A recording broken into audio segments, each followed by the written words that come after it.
Yeah.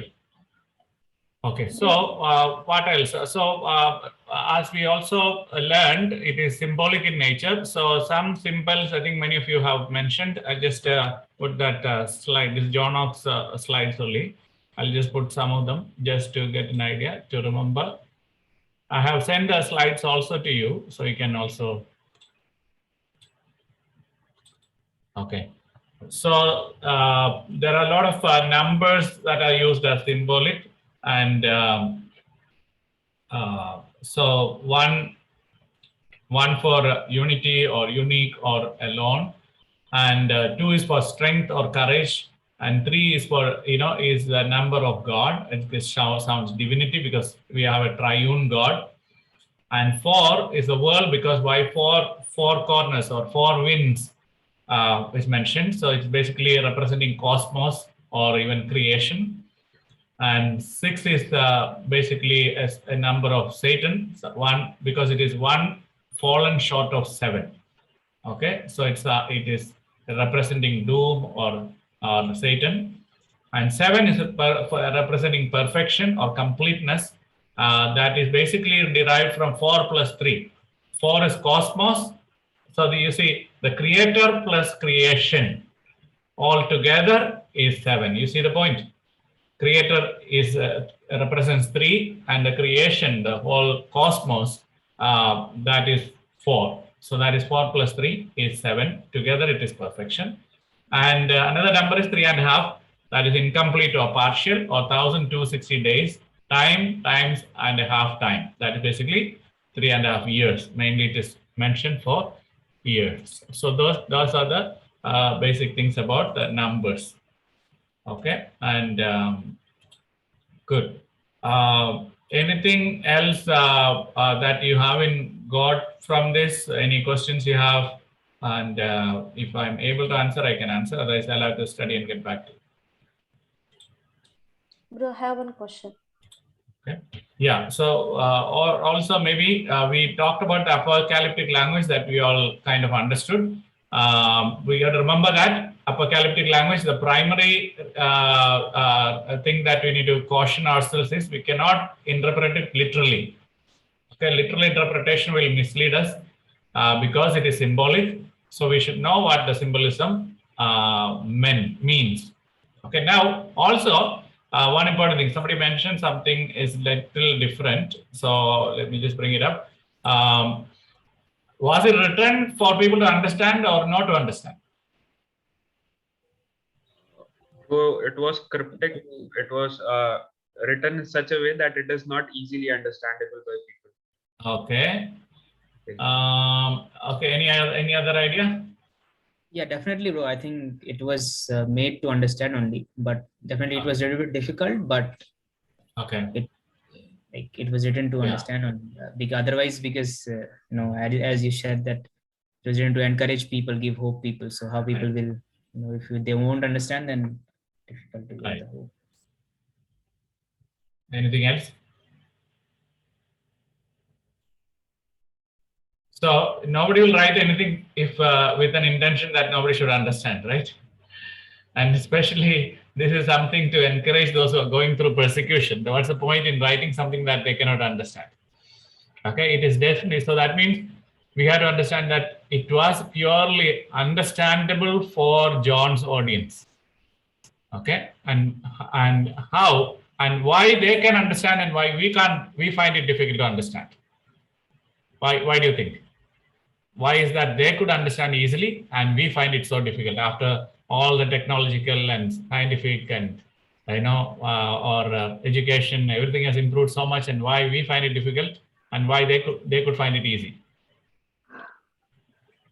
Yeah, bro. I think what John brother was mentioning that like if we talk about Jew Christians, they had already experienced this language in old books or prophetic books, so they knew some. Right. So when it was written, it was read, like it was like bit easier than Gentiles for them to understand. What does it mean? What God is trying to tell here. But I'm sure if somebody is like there to even explain Gentiles, they could also understand that. Right.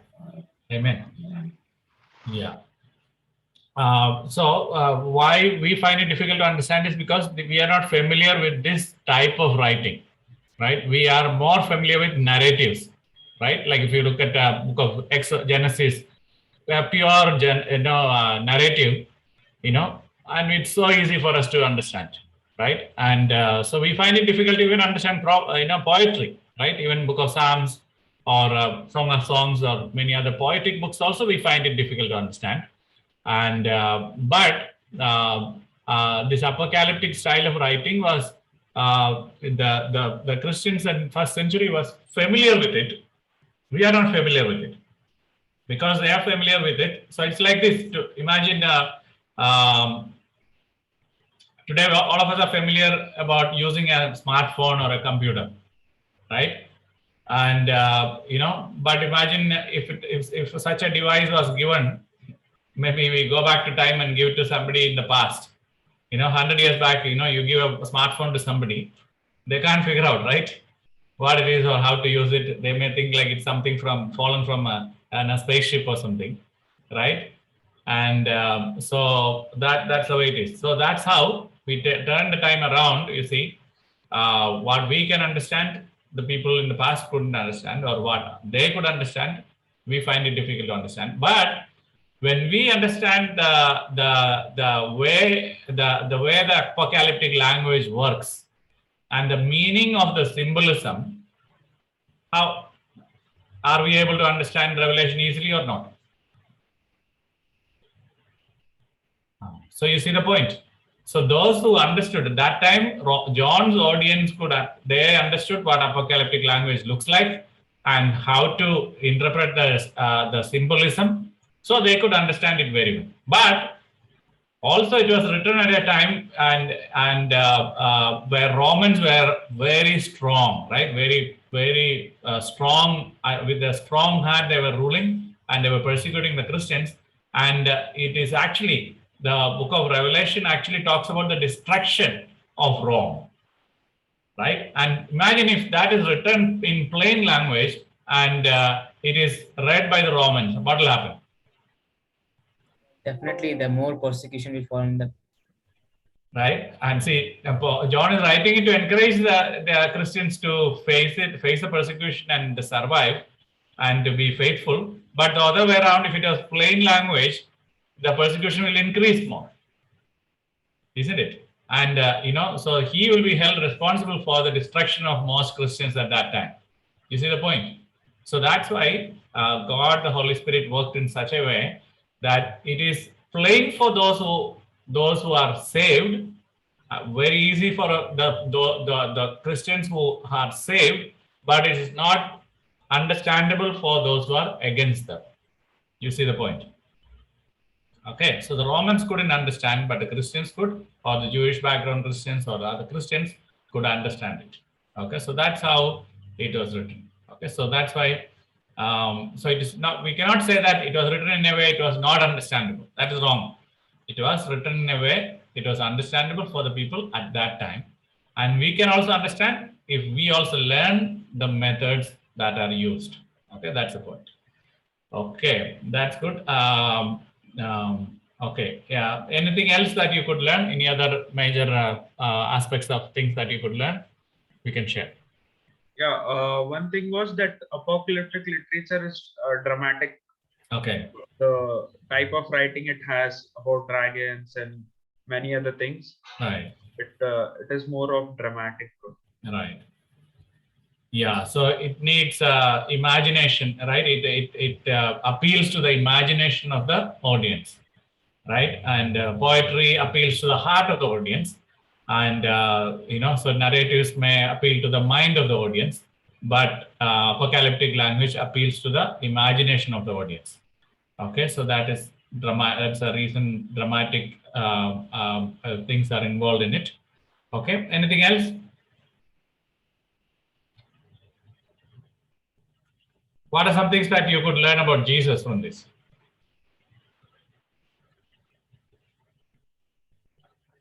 What are some highlights of Jesus? Yeah, as in John writes as Yeah. he was saying that I could able to see that how Lamb took the scroll and he was only able to open it, and all the seven thrones, like all the elders and all, they started worshiping him. Right. So I was able to understand that he's the real God. So that's how he encouraged people there, that Jesus is still powerful. He's the one who is the king, Yeah. and he's the lamb, and he's the lion as well. And you just have to have faith. Right. Okay. Yeah, even like in every chapter when Jesus, I mean, or the angel talks to John, he describes like some, like he starts with describing about himself. Even he ends like who he is, like with different names, he expresses himself there. So we can see that like in Revelation, overall we can say that like Jesus is Lord, and he is Lamb. Without him, I mean, nothing can be done, because he is the one who is worthy to open seals, and uh, you know uh, with that the judgment starts. So his lordship, yeah. Right. Amen. Okay. Anything else? Even it's about Jesus, it talks about the return of Christ and the rule of Christ. Okay. Right. Yeah. So the primary thing about Jesus is like how Jesus is on the throne and he is the lamb who was slain, right? And he's mentioned as the lamb, as also a lion, and also he's on the throne. So these are symbols used about Jesus. And so the whole idea is that people understand that they don't have to fear the one they love, their Lord, their master. So you see, the point was what? The conflict at that point was what? The Roman, the Caesar, the emperor of Rome was expecting them to confess that Caesar is Lord. Okay, the lordship. So the true Lord is Jesus, right? We all when we get baptized, we confess that Jesus is Lord, right? Our salvation is depending on the lordship of Jesus. Right now, somebody else is claiming the lordship. That means they're trying to take away the lordship from Jesus to Caesar or someone else. Right? That's the conflict. And so they should know who is really on the throne, who has the highest authority. Right? And so then only they will give the allegiance to the right Lord, right master. Right? And then they can remain faithful to that master, irrespective of what challenges they may face. Okay. At the same time, they should also get hope, because they are going through persecution. They are going through such an intense time, and time is very bleak, right? A lot of pain, a lot of suffering. Many of them have lost their loved ones in the persecution. Those who are alive, they have witnessed their own loved ones. Maybe there are husbands who are alive, they have seen their wives being tortured to death or burned to death. Their parents who have seen their children being mauled by wild animals. So those are the intense persecution that they faced, and they are all actually grieving, and they're all wondering what next is going to come. When is my time? What's going to happen to me? What's going to happen to my family? What's going to happen to other believers? And all that is happening. Secondly, they're also wondering, why should I share the faith? If I bring anyone to Christ, they are going to face these challenges, right? I myself am, finding it so difficult to face it and go through it. Why should I bring someone into this suffering? So that question also might be there in many of them. But so that means what? If that's the case, if that's the way they're thinking, they stop evangelizing, they stop sharing the faith. That should not happen, because God wants everyone to be saved, right? Caesar cannot save, Rome cannot save, but only Jesus can save them, right? At that time, also we see the Rome had such glory, right? They had all the privileges in the world. They had the wealth and prosperity at the peak, right? And that's why other people were also worshipping their God. If you look at even in the Old Testament times, you can see some of the kings of the Jewish kings also, the kings of Israel or Judah, ended up worshipping gods of other nations because they felt like, look at those nations, their gods have blessed them to be very successful or prosperous. So if I worship those gods, I will also become prosperous, or my nation will become prosperous. So that was one of the reasons that these people had, ended up worshipping other gods. So that same challenge will be there, or same kind of chances are there for these people also, right? And so the Christians should know, even though they are in a difficult time now, what kind of glory they will have in the future. You see the point? Don't set your eyes on the current passing glory, but set your eyes on the everlasting glory, right? That is going to be revealed in time through Jesus. So when their eyes are set on that glory, whatever else is going to be offered on a plate to them, they are able to reject it, right? They say, this is nothing, this is worthless, this is rubbish, I don't want this, I don't need this. What I need, what I need, or what is much more incredible is already offered by my Lord Jesus Christ. Okay, so that's a thing that also they need to know. So that's why a lot of glorious events of heavenly matters are revealed to them to help them to see that what we are going to have is much more glorious. Okay, anything else? Yeah, bro, I want to ask a question, though it is not from the first, 10 chapters. It is from the last chapter, Revelation 22. And at the end, like in 18, from 18, there is a warning. It says, like, I warn everyone who hears the words of the prophecy of this book. If anyone adds to them, God will add to him the plagues described in this book. And if anyone takes away from the words of the book of this prophecy, God will take away his share in the tree of life and in the holy city, which are described in this book. So when here it is mentioned this book. So can we consider the whole Bible or only Revelation? I think it is to this book, to Revelation. Okay, only Revelation. Right? Yeah, but at the same time, we know that we are not permitted to add or subtract anything from the Bible, from our scriptures. But I believe that when John writes it, he meant it to this book, because at that point, for us it is one book, right? The whole Bible we take as one book. But John is writing; it is one book he is writing, right? And the other books are not even written. Some of them are not written, or probably written, but not all put together. Right. So like the letters written to different churches, of course, all of them were written by the time. Revelation was the last book to write. Other books are there. Probably John himself wouldn't have read all other books in the New Testament. Right, yeah. Right. He has not even seen all the books of the New Testament. So no Christian would have seen at this point. None of the Christians would have seen all the books of the New Testament. The New Testament was not canonized also. So what is New Testament? What is the scripture according to the New Covenant is not known at that time. So at that point, probably it is mostly to do with this book. Right. Okay. Yeah. Sure. Thank you. Okay. And probably one reason that he is written also is like there is a tendency in those days. Somebody takes like imagine Ranjit writes a letter or something to a church. Somebody takes that letter and then edit it or add to it as if it is the same letter of Ranjit.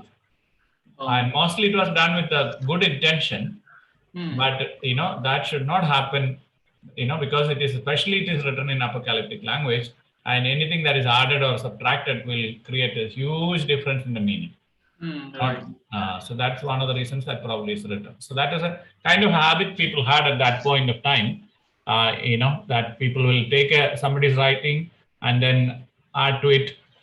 And sometimes people have written completely a whole book and a person has written, but he has given the name of author as if it is somebody else. Okay, so that also has happened. That's why even when it was the canonization of the Bible took place, they had to very carefully look at all these letters, all these books, and see if it is really authentic scriptures, the Word of God, inspired by the Holy Spirit. Okay, yeah. So there are books like Gospel of Thomas or Gospel of Judas. There are a lot of such books. I don't think Judas, who committed suicide, never wrote a book, but people have written later on and gave the authorship to Judas. So there are a lot of books like that. So it's still under circulation. It's available. People read it and they get confused and they say all kinds of things about it because they're not scriptures. Okay. Anything else?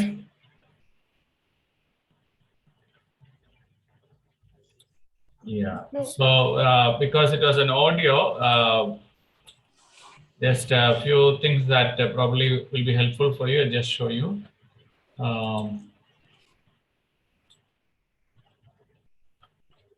For example, where is Patmos? Okay, so you can see it's in, this is Patmos. And you can see Athens here. So Greece is here. And this is the Crete Islands. And the church, there was a church in Crete. And here you can see other cities that are mentioned in the Bible. And so this is basically the city of, Patmos Island. And this is the monastery of St. John Patmos. So basically people claim that is where John lived when he wrote the book. So this is a cave that he was mentioning about. Probably he was in prison here. So if you go to any place in Israel or anything, you can always find such places. They may mention, like I've been to a place where they have mentioned that it is we were taken to a cave and said Elijah used to hide in that cave. Okay, so when he ran away from Jezebel. So, but there are a lot of caves everywhere. And so we don't know which one he was hiding in or where God appeared to him. But it is true, the Bible says that he ran away from Jezebel, so like that. But we cannot say that this is the only place or this is the place. So one more thing.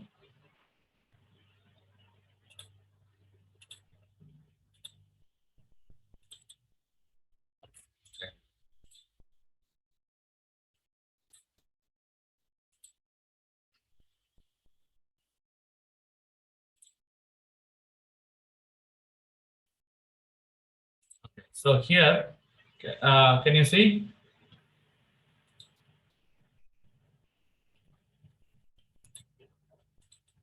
Can you see the stars here? 7 stars?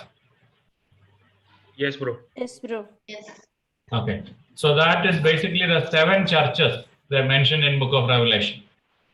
Okay. So primarily, this book was written to those 7 churches. Okay. Which are the churches? Pergamum, Thyatira, Sardis, Philadelphia, Laodicea, Smyrna, and Ephesus. You see, all 7 churches are in one small area. And this area was called Asia Minor. Okay. And here we can see Galatia. Okay. So, and then you can see Patmos. It's not very far from there. So that's where John was.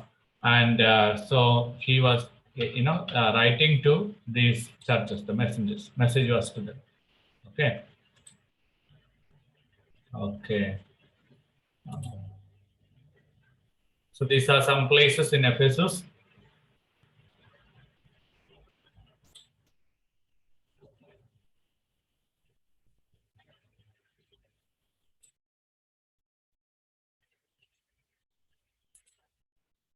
Okay.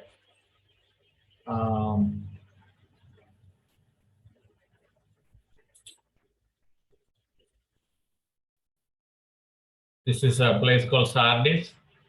There's a church mentioned there. And this is a place called Philadelphia. and this is Laodicea. There are a lot of structures still remaining there. Okay, and so this is an imagery about the 24 elders and the beasts, or the all those things. Not beasts, the so here is an image of a lamb opening the scroll. So it's basically about Jesus. Okay, so then there are about 7 seals and all those things. So different things are there. I have sent you that John Ox presentation PPT. You can go through it.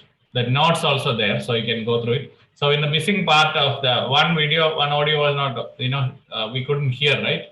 The second one, I think. So even that you have the notes there, you can read through it. So apart from this, was there anything difficult for you to understand, or any questions or any doubts that you have? Maybe you can.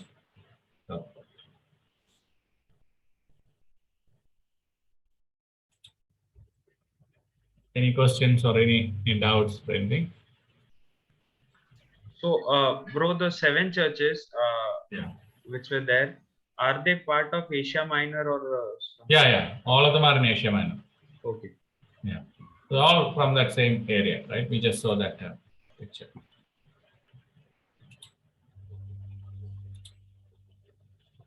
Yeah.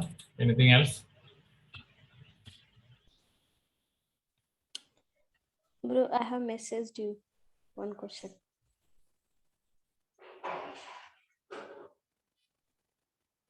Saijas bro, can you hear me? Yeah. Yeah. I have one question about this Yeah. devil. Like in songs and all, I heard that the Satan name is Lucifer. Okay. But that uncle was telling Lucifer name didn't mention in any book. Yeah. So what did he say? I don't remember exactly. Somebody asked question in last like question and answer session. They asked where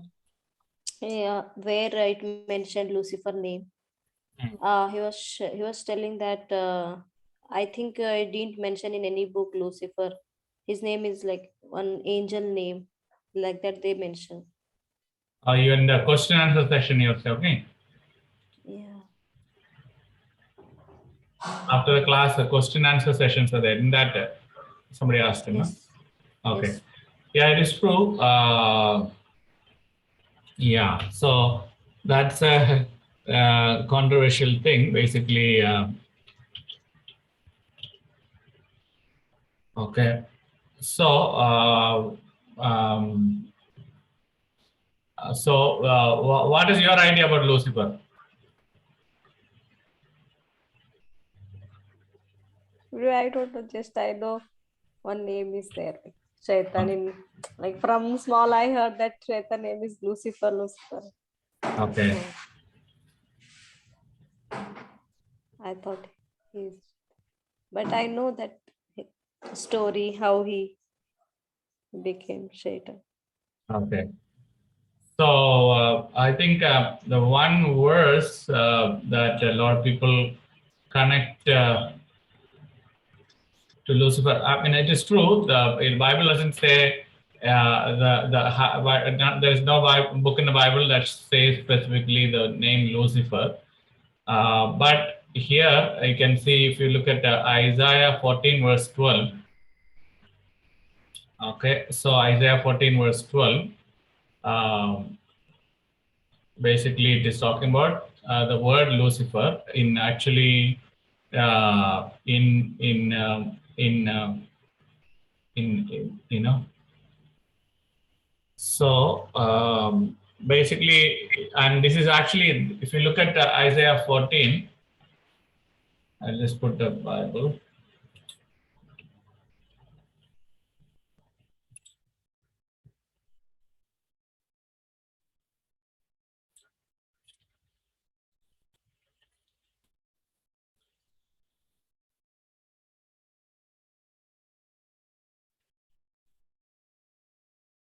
Okay, see, this is when you look at Isaiah, you see, it is actually a prophecy against Babylon.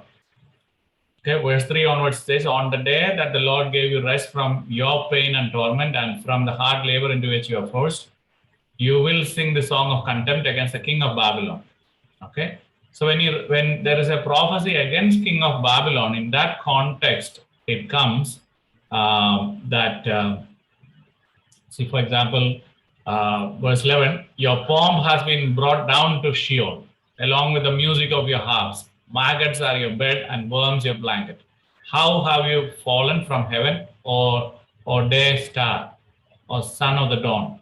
So this is where the word Lucifer, is put in, and but can be read as Lucifer. But is it about Satan or is it about Babylon? Okay, but when you read it, you see how you have fallen from heaven, O day star, son of the dawn. You have been cut down to the ground, or destroyer of nations.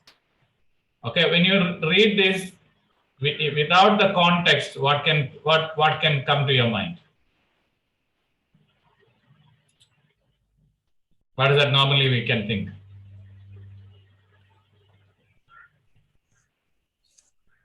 So imagine we didn't read the context. You understand the point? We didn't read the context, but suddenly we just read this one verse. How have you fallen from heaven, O day star, or Lucifer, son of the dawn? You have been cut down to the ground, or destroyer of nations. Suddenly, without the context, when you read it, what do you think? Yeah, I think we just think about that. Yeah, it is talking about Lucifer. So we may think like, who's fallen from heaven? We heard the story about an angel falling from heaven, and that is Satan. Then we think like, oh, okay, this is about Satan, and his name is Lucifer, isn't it? So that is how people have identified Lucifer with a fallen angel. But this scripture, has it anything to do with Satan at all? When you look at the context, is it to do anything? Has it anything to do with Satan? Not at all. No. I think so the similar prophecy is there against Tyre also. You can go back and read. Even in that also similar things come. So but none of those things are actually about Satan. Okay, but it's an understood fact that Satan is a fallen angel. He rebelled against God. Okay, but it's not specifically mentioned how it happened, what exactly happened, all that. And so we cannot go into depth of things that we do not know or what is not written. Okay, so we have to be careful. So this is all, a lot of hype in the world is there about Satan. In a way, through all those things, they are actually highlighting the devil. Okay, or lifting him up, giving him more glory than he deserves. He doesn't deserve any glory, first of all, but he is being elevated to that level, to the point that people fear the devil more than God himself. That's a problem about the organized religion, very, very dangerous. So we got to be careful. Okay, hope you got the idea, sister. Yeah, and bro, just want to add one thing. Yeah. So this when it says, like, oh day star, son of dawn. So it means like I was saying this. So day star means this Venus, the planet. It is also from Lucifer because it can be seen in the early morning. Correct. Yeah, that is why the word Lucifer comes there. Yeah. So that is, it's not actually, Bible is not talking about the Satan at all here, but people, the religious Christians themselves have, kind of given this, taken the scripture out of context and given this as a title to the Satan. And there are many Christian books mentioning about Lucifer as the devil and all those things, so, but devil is real, Satan is real. Okay, that we cannot give up the idea, but it's not specifically Lucifer or all those things. Okay, So we have to always, that's why as we studied all these days, right biblical interpretation is required, otherwise we will end up with false doctrines. Okay, anything else? Yeah, So my question is, by listening to these audio lessons, were you able to understand Revelation better? Are you able to grasp it, understand it? Yeah, but like he was going a little faster. Okay. But a few main things, definitely he describes, and I was able to understand. But definitely a lot of things I feel like I really need to, still to see and learn. And okay. You mean names of emperors? Yeah. Bro. Okay. Okay, so that is all there in the notes and the PowerPoint and all that. So you can go through that again. Okay. So may I ask a question?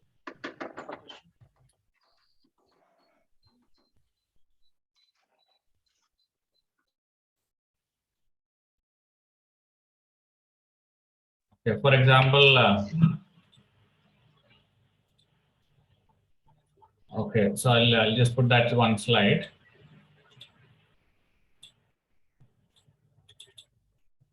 Okay, so hope you can see. Yeah. Here is talking about two beasts, Revelation 13. So it says the dragon stood on the shore of the sea, and the sea is actually the nations. And Revelation 13:2 says a beast from the sea. Okay, and that is actually Rome. And 10 heads is like this. If you look at the image, it will be like this. The imagery is like this, right? But there's nothing. There's no real creature like this. It's not mentioning about a real creature. It's only symbolic. And so what does that mean? 10 heads are actually 10 emperors of Rome. Heads means what? Head is the ruler, right? Yeah. Bro. Right? Emperor or Caesar. Caesar is again a title, like a title for the emperors of Rome. Like Pharaoh is the title for kings of Egypt. Okay, like that Caesar is the title for the kings of Rome or emperors of Rome. So there are 10 major emperors, starting with Augustus, then Tiberius, Claudius, Caligula, Nero, Galba, Otho, Vitellius, and Vespasian and Titus. These are the 10 major, the emperors. So that is what probably meant by the 10 heads of Rome. So the beast is Rome. The nation or the empire of Rome is the beast. Okay. And why is it mentioned at the beast? Because the beast, when you hear about beast, what? We are fearful, right? The beast is coming to attack us. So who is attacking the Christians at this time? Roman. Is it a physical snake coming and attacking them, or is it a Roman Empire attacking them? Yeah, bro. Roman Empire. You see the point? So it's not a creature. The Christians are not worried about a snake or a serpent or something. They are actually being attacked and tortured by Rome, the organized empire of Rome. Okay, so it has 10 heads, basically, starting with Augustus, there are 10 heads or rulers. Okay, and so they have ultimately there may be 10 client kings. There is another interpretation is. So one interpretation is this, another interpretation is client kings of Rome who did the dirty work of ruling the provinces. Basically, it is like Herod. King Herod was a client king of Rome, right? And King Herod or those kind of client kings also may be the one. So we cannot specifically say it is the 10 emperors. So many interpreters, many scholars consider it is these are the 10 emperors of Rome, and some consider that they may be client kings of Rome who did the dirty work of ruling the provinces, and Rome used them to persecute Christians. Okay, so the 7 horns are actually about these major emperors: Augustus, Tiberius, Claudius, Caligula, Nero, Vespasian, and Titus. So these are the 7 horns that Revelation 17:9 talks about. So here we have the chart of how these rulers rule and from what time. Okay, Augustus was the first one, and it is in his time, Augustus, when Augustus was the emperor, that's the time Jesus was born. Then there was Tiberius, then Caligula, he's also called Gaius, and then Claudius, then Nero. And Nero's time, the major persecution started. So till then, you can see that emperors, Rome was not against any religion. They actually gave freedom for the religion of the nations that they conquered. Okay, so they did not, expect them to worship their gods or anything like that. When Jesus' time, you can see Romans allowed worship in the Temple of Jerusalem, right? Jews were free to worship, and Christianity started as part of Judaism, right? So other people did not see any separation from Judaism. It is not considered as a separate religion at that time, right? But because the Jews started persecuting the Christians and kicked them out of synagogues or from the temple and all that, it became a separate entity. But throughout the Bible times, we can see Christians were allowed to go to synagogues. They were, if you look at Paul, the apostle, wherever he went, whichever city he went, where did he start preaching first? In synagogues. Where did Paul preach first? Synagogue, bro. I'm not Vishal saying something, can't hear. Not audible, bro. Yeah, synagogues, right? I'm not able to hear. So synagogues. So that means what? Christians were allowed. So that means, so as you know, Christianity, we can see in Judaism there are different sects, like the Pharisees, Sadducees, Essenes. These are the 3 major sects. So Christianity was considered as another sect. It was called the Way. Okay, it was called the Way. Remember that. So that's why when Paul says that, when he gives his testimony, he mentions the way. Okay, because the way of Jesus. Okay, because Jesus claimed, I am the way.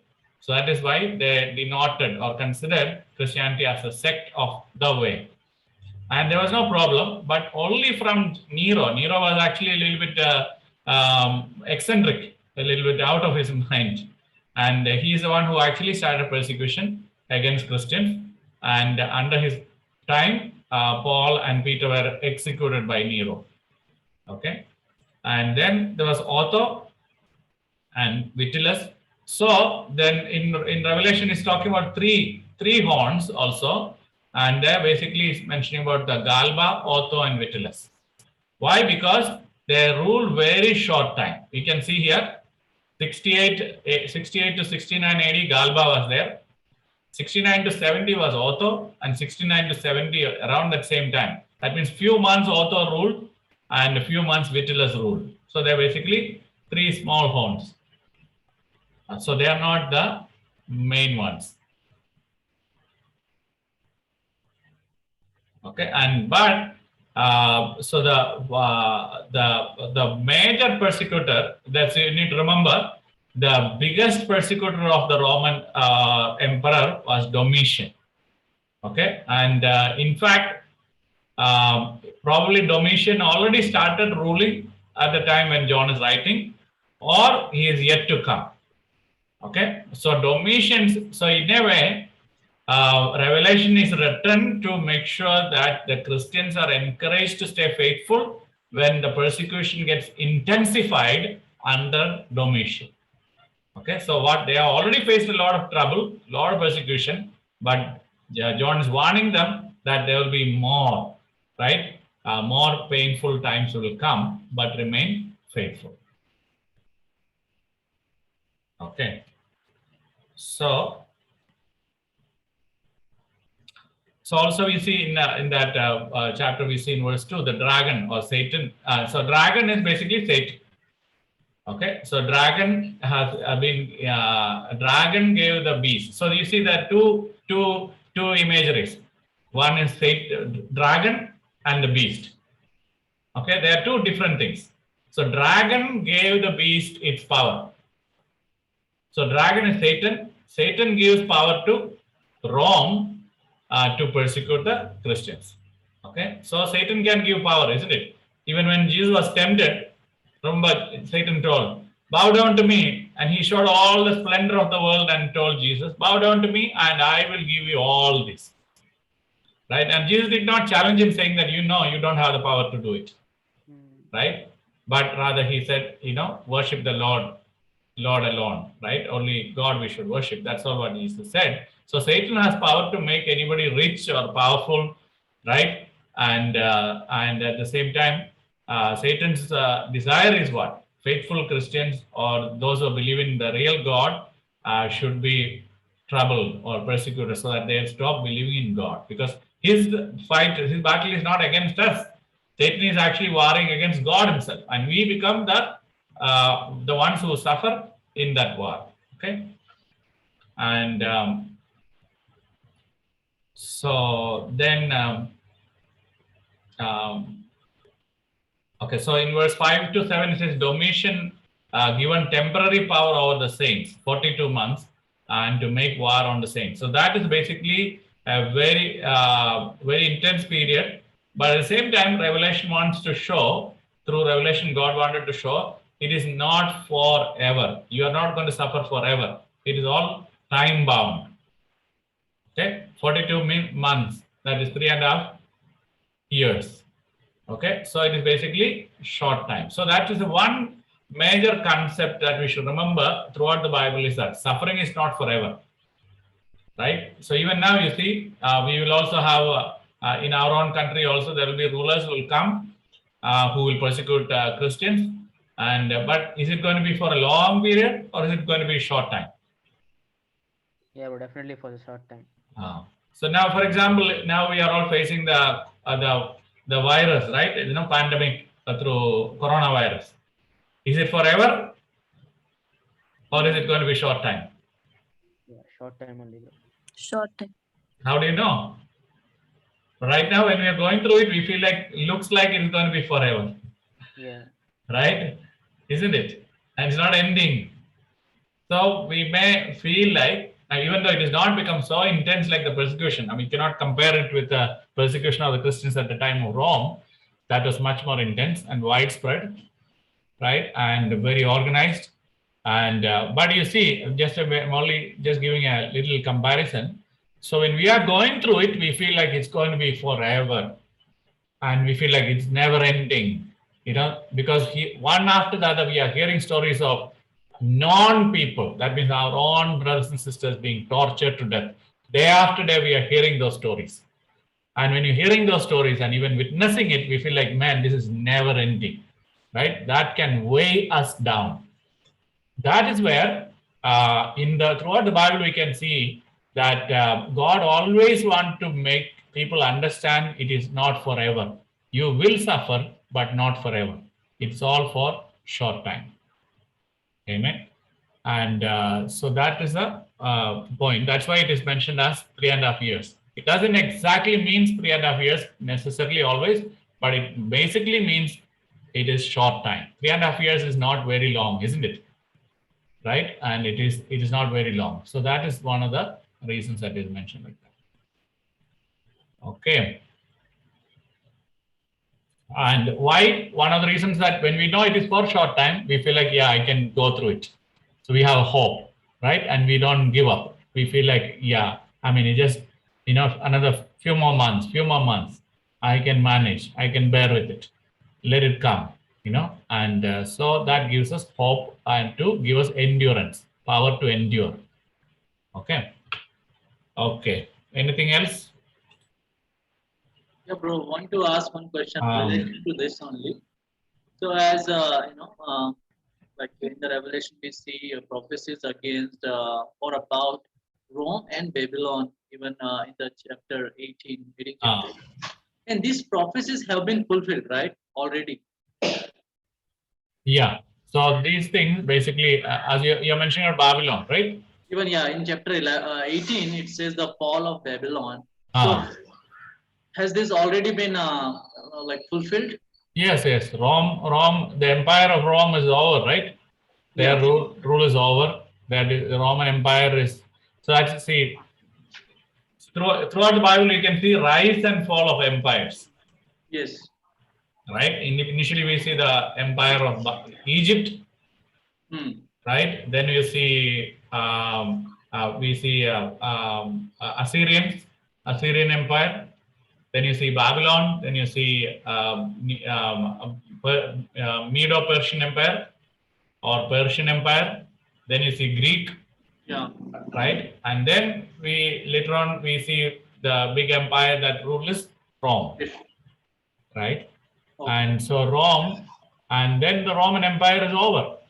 Okay, but the Roman Empire lasted very long compared to other empires. Roman Empire, the rule of Roman Empire lasted for a long time. Okay. Yeah. So no, what I was trying to ask is like, so it was just about that time that this prophecy has been fulfilled at that time only. Yeah. So then, like, is there any purpose? It was written there. It was written to encourage people that this will. I mean, this empire or this time will be over soon. But has it? I mean, does it have anything to do with the end times? Because just after this, like it is mentioned after in between the end times, even the fall of the Babylon, like in end times, like Jesus will open the seals, and in 5th from chapter 5th to like 13 or 14, it talks about them, and then again we see the fall of Babylon. I think Babylon has already fallen, but I think the women and the beast, I thought like maybe they talk about the new nations that we see nowadays, which are very strong and really dangerous for the world, something like that. Is there anything about the current? Yeah. So it's a good question, bro. I think and the fall, it is mentioned as the Babylon has fallen. That doesn't mean like it has happened already. Okay, and it is a prophecy. Okay, and actually Rome did not end in John's time or in the lifetime of those who listened to it or the audience. Okay, not in their lifetime. So Roman Empire, the Western Roman Empire ended by around 376, 395, that period. Okay, so that means another 2 more centuries they lasted. Okay, but in the eyes of God, so that's why you got to understand one thing. In the eyes of God, God is not in our time, isn't it? His time is different. Yeah. There are a lot of things or everything that's going to happen in the future, God has already seen it. You see the point? Yes. So from the vantage point of God, he can say Babylon has fallen. Even though it is not yet happened, but it's going to happen later. You see the point? Yeah. But those who are listening, for us it is like it is something that is going to happen in the future. For God, it is like he can see everything, right? He's not living in our time and he is beyond time. So he can actually foresee the events, well ahead, thousands of years in advance. Okay, so that's why it is written as fallen. And so what does that mean? Why it is written like that? So that the Christians, those who are going through the persecution, they'll know that this is not, even though Rome seemed to be so powerful, they are ruling for ages and they are persecuting us intensely, but they are not going to last. It's going to end. So to give them hope. Okay.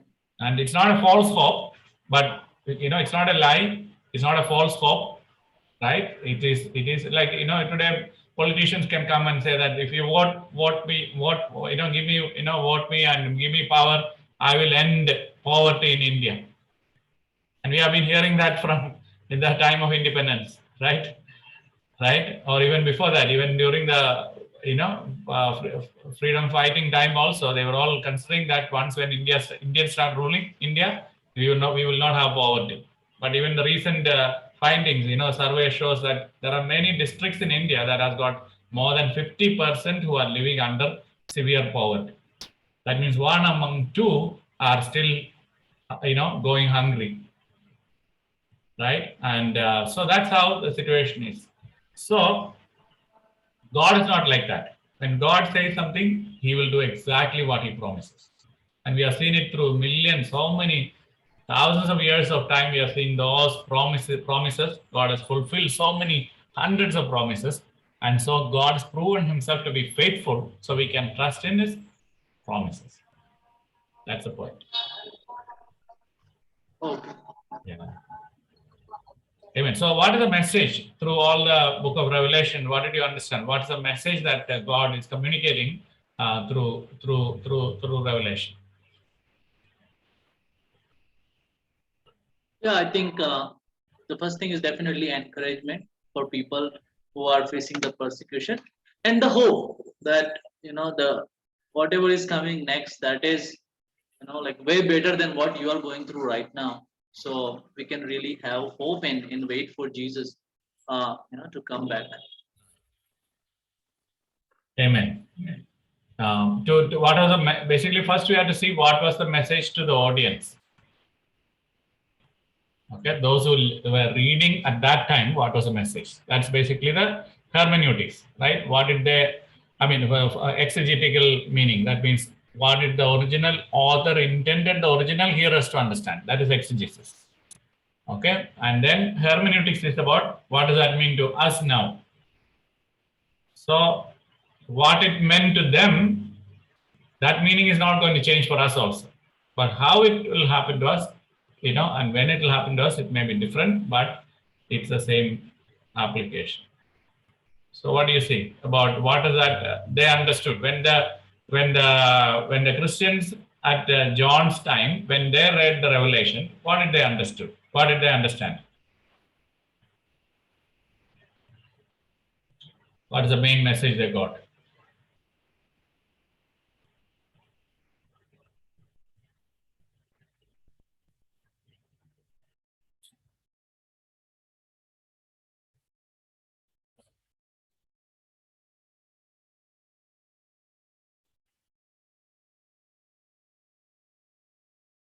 Yeah. What's the main message?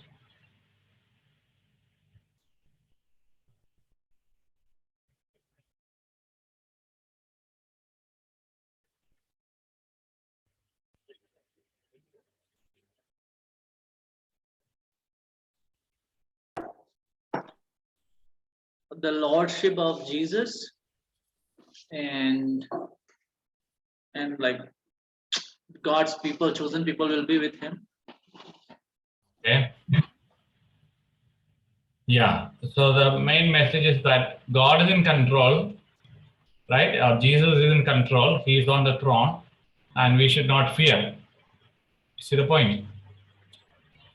Right? And that's the main message. And how it is going to happen. And one thing that John Ox mentioned here is, you can just go through the slide. Revelation 21, when we read, we can see that there is no more sea, verse 1, no more separation at all, full and free access to the throne. Okay, before the throne, there's a sea, right? And it is also meaning, like in this case, you see, John was in an island separated by the sea from the 7 churches. Okay, so in the same way, we are separated from God, physical presence of God. But when the final time comes, what happens? No more sea. That means all of us will be so near to God. We will have the physical presence of God. That means we will be with God. So in verse 3, the dwelling or the tabernacle of God is with men. How great is that? You understand? So that means what? So we will be in the very presence of God. There's no separation from God, and we will be dwelling with God. And 21:4, tears wiped away, no more death or pain. Okay, so that is the final thing that's going to happen. So this is what we should all be hoping for. And there'll be absolutely no pain, no suffering, no tiredness, right? And everything is, it's going to be an amazing, incredible time of joy. And it's not for temporary or short time. It's an everlasting joy. See the point? So that is the main thing. And so those who overcome, verse 7 is basically about those who overcome. That means those who do not worship the beast will have this. So the point is, throughout, it is not only at the time of John when he wrote it, all the people who listen to it, but all through life, all through the generations. What's the point? At that time it was wrong. The dragon, that is Satan, used the beast, right, to persecute the Christians. That means Satan used Rome to persecute Christians. But all through generations, you see, persecution is there. Okay, there are two things that can take away our faith. One is when we face persecution, we can give up our faith because of fear. To protect ourselves, we can give up our faith. But another thing that is constantly there, even when there is no persecution, temptations are there. You see the point? Temptations are present all the time, right? And all of us will be tempted.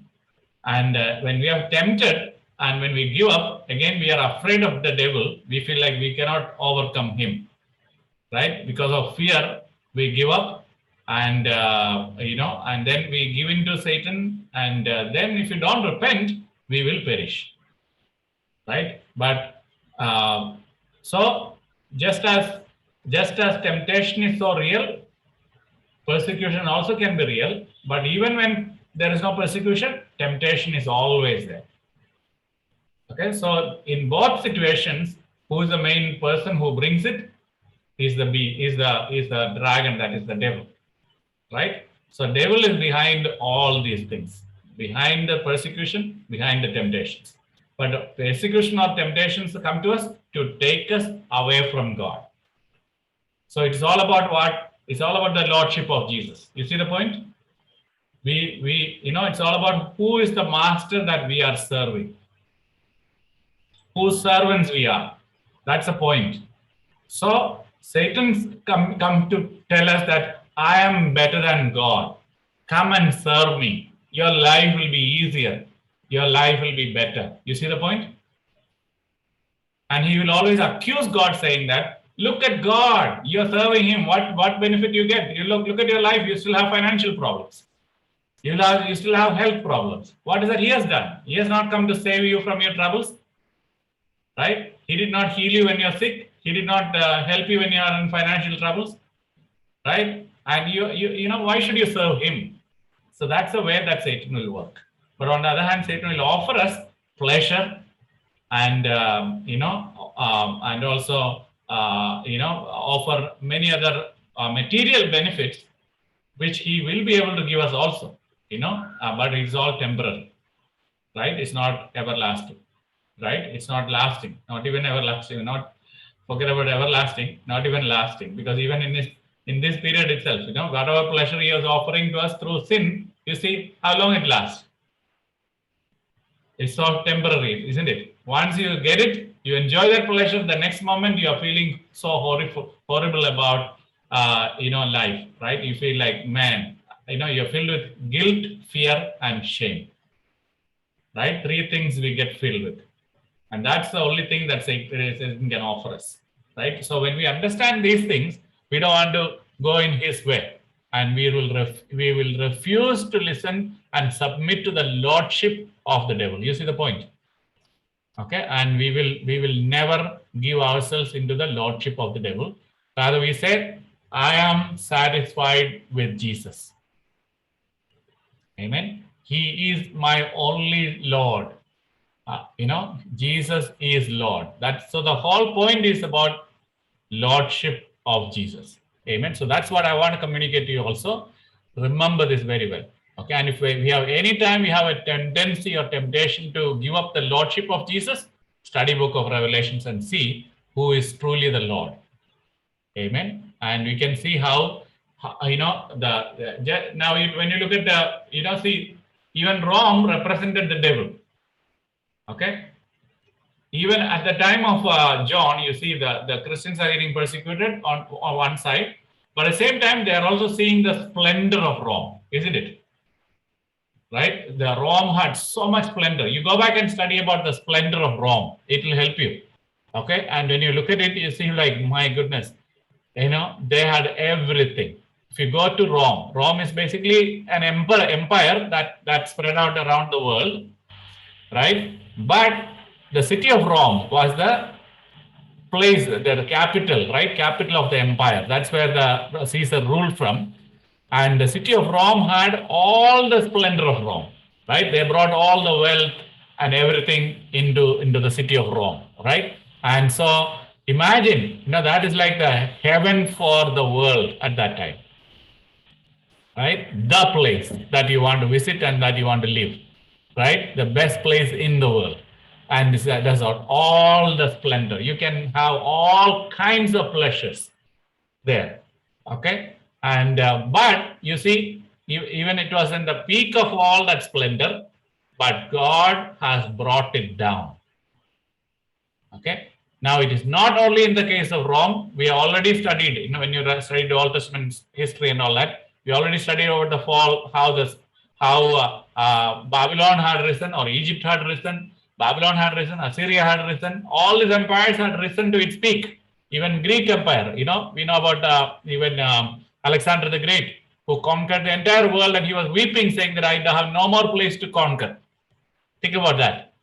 Right? He was just so young. He was less than 40 years old. And when he reached the peak, what happened? He perished. Every empire, when it reached their peak, they all have fallen. And who made them to fall? God allowed them to fall. God brought it down, because pride goes before destruction. So who actually rules? That's the point that we should think. The ruler is God. And for us, the ruler is Jesus, right? So who is that we should give our allegiance to? Whose servant that we should be? That's the point that we should learn. It is Jesus that we should worship. It is Jesus that he should be our Lord always. Amen. And so the final thing is what? What is the life that we should live for? We should be living at, that's what Paul said in 2 Corinthians 5:9. So we make it our goal to please him. Amen. So that is the most important thing that we should remember. Now, one scripture I just want to share, last thing.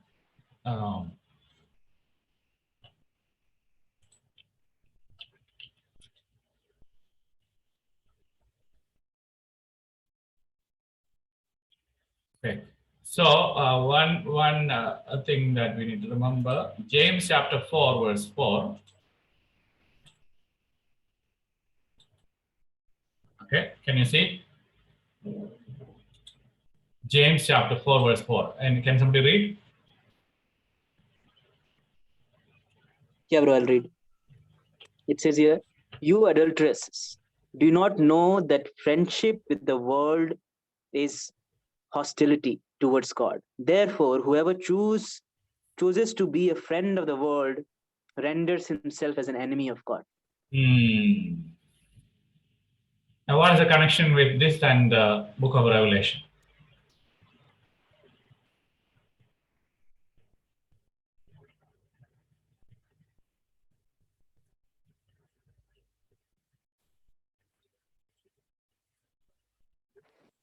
I think Rome being like so wealthy and willing to offer and as many things, so it's easy for people to go and get attracted, but God again warning, if you really go towards the world, it's like you're becoming enemy to God. I think that is the relationship. Right. Anything else?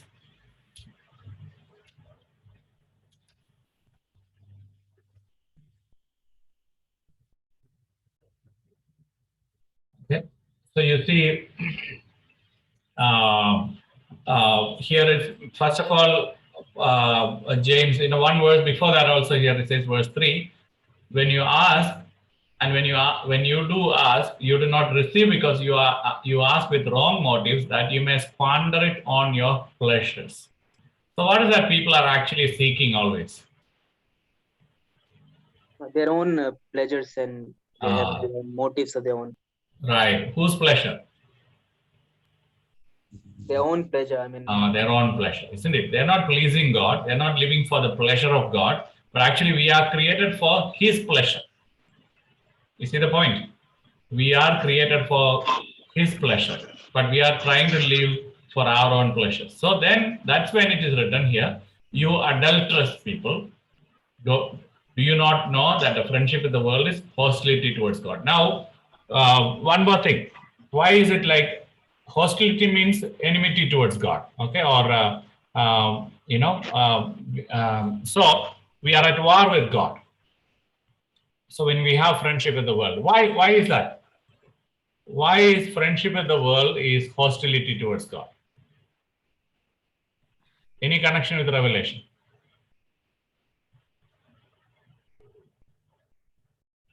According to the Bible, who is the ruler of the world? Satan. Satan rules the world. Who is the ruler of the world? God. God. Okay. Jesus said the prince of the world is the devil. Yeah. You see the point? God created the world, but the world has gone to God or to the devil? Devil. Devil. The devil's. Right? Yeah. In Revelation also you see the dragon, that is devil, gave the power to the beast. You see the point? So devil, the ruler of the world, gave all the splendor of the world to Rome, right? And so you see the point. Now the ruler of the world is the devil, and when we are in friendship with the world, who is that we are having friendship with? It's Satan. With the devil himself. So who are we serving? Devil. Exactly. So then how then what will happen to our relationship with God? Yeah, we'll become enemies. Like we'll be more Exactly. You see? Exactly. So because devil is the arch enemy of God, when we become his friends, the devil's friend, we can only, that's why Jesus also said, you can only have one master. We have to hate the other and love the one. You see the point? We can love one and hate the other. So we can either have Jesus as our Lord, our master, or we can have the world as our master. And when the world becomes our master, it's automatically the devil becomes our master. So the whole life is all about what? Our, a competition of the lordship, isn't it? A struggle for the lordship. Okay? And God is not trying to make us his servants for his benefit, right? But it's for our own good. But Satan is trying to make us his servants for his own good. You see the point? God is selfless, but Satan is selfish. Okay, Satan wants us, his lordship for us, so that we will be his servants, so that his battle is not with us alone. His battle is actually against God, right? And he wants to make sure that God fails, right? And it's not going to ever happen because nobody can defeat God, but he is fighting a losing battle. In this Revelation class, John says many times, Satan has failed 3 times, in this story itself, right? And Satan is a loser in every way, but he is not willing to give up easily. Imagine he gives up and says, surrender and says, God, I'm sorry, I was wrong, right? He still be saved, isn't it? There is salvation. God is full of grace, right? But he is not willing to do that. He is still fighting the losing battle, and but he is using us as pawns in his battle, and that's why we are also got caught up in this battle between God and Satan. You see the point? So the point is what? We have to remember who is our Lord. Our allegiance and our submission to the Lord Jesus Christ will always be tested. And how Satan is going to test us? He is using the world. Okay, so we have to be very careful that we don't get carried away by the world. And anytime we are attracted to the world, we should remember it is not the world. It is Satan who is the ruler of the world. He is attracting us. Amen. And you see who is the real enemy. And never think like, and Satan will make us feel like what? Hey, God, why are you serving God? He's restricting you from enjoying this pleasure. Come to me, I will give you all this. Why should you feel guilty? Enjoy. Right? You see the point? Enjoy. Be moral. It's okay. Be adulterous. Enjoy the pleasures of these things. It's okay. Even if you're afraid of God, you enjoy it now, you apologize to God later. Okay, God, you see the point. So that's how Satan will entangle us into all kinds of sin. So so the devil's way, the name devil itself means what? What is the meaning of devil? Liar. Deceiver. So if we actually like separate the two words, devil, it will be the evil. Okay. So it is like Yeah. that, like who does evil? Right. Yeah. Exactly. But at the same time, the literal meaning of name devil is deceiver. So he lives up to his name. What is a job or the task that he does all the time? The only task he does is Deceives. Deceive. deceive or deception. Deception is the only task the devil does all the time. Okay? Amen. And so how he deceives us? One is he is deceiving us, making us believe God is not good. God is not good. Okay? Starting from the Garden of Eden, you can see he is deceived Eve by making her believe God is not good. Why? He is restricting you from eating this delicious fruit. Look at how attractive it is. Why should he restrict you? He's not good. If he is good, then he should have allowed you to eat everything. And also he told what? If you eat of it, you will be like God. On the other hand, the truth was what? They were already like God, isn't it? God created them in his own image. Right? And even they had the glory, but they will deceive them, making them believe you are not good enough. Only if you have this, you will be good enough. Now, isn't it the same thing happening now with us also? He deceives us, making us feel like if you have so much money, you are good enough. Right? What's the point in earning such low salary doing full-time ministry? Compare yourself with your friends who have the same education. Look at them. They are enjoying in the world. They're earning 1 lakh or 2 lakhs in a month. You are earning just 20,000 a month. What's the point in doing this? Who you're serving? God doesn't care. Look at your financial situation. You still have debts. You still have financial troubles. You still don't have an own house.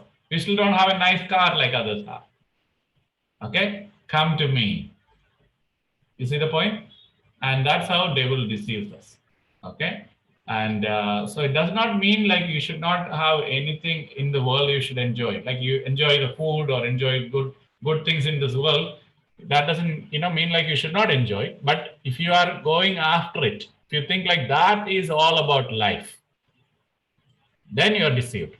You see the point? God has given all 5 senses, right, for us to enjoy also, right? When you eat your food, you enjoy the pleasure of, you get the pleasure of taste and satisfaction, right? But do it for the glory of God.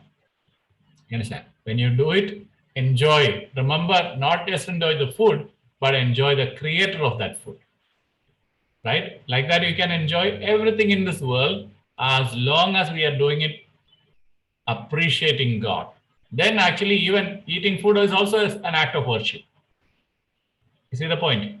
Anything in this world, as long as we enjoy it, acknowledging God and thanking God and acknowledging his provision, and then we are actually, every act can be an act of worship. Amen. But at the same time, there are certain things that God has restricted us from, right? There are certain things that may sound appealing and pleasurable, but God has restricted us from. Okay. And but those things but Satan will say, enjoy that also. But then we should say, what God has and allowed me to enjoy is good enough for me. You see the point? So we have to, God has set certain boundaries. You see that from the beginning, in the Garden of Eden, God set a boundary. And even now, God has certain boundaries. Amen. But that is not to stop us from enjoying, but actually what God has given us already, freedom He has given us is good enough, right? Even in Garden of Eden, we can see, Adam and Eve were not hungry, right? They were not, they were not starving. They were actually provided enough. But then Satan made them feel like it is not enough. That's deception, right? So contentment is something that God expects from us, right? Contentment. But when we are not content, we are being deceived by the devil saying that, and we are actually believing his message, this is not enough. What God has given us is not enough. Okay, so then we are saying God himself is not enough. Then we are saying, I need the help of the devil. That's what happens when we are attracted by the world.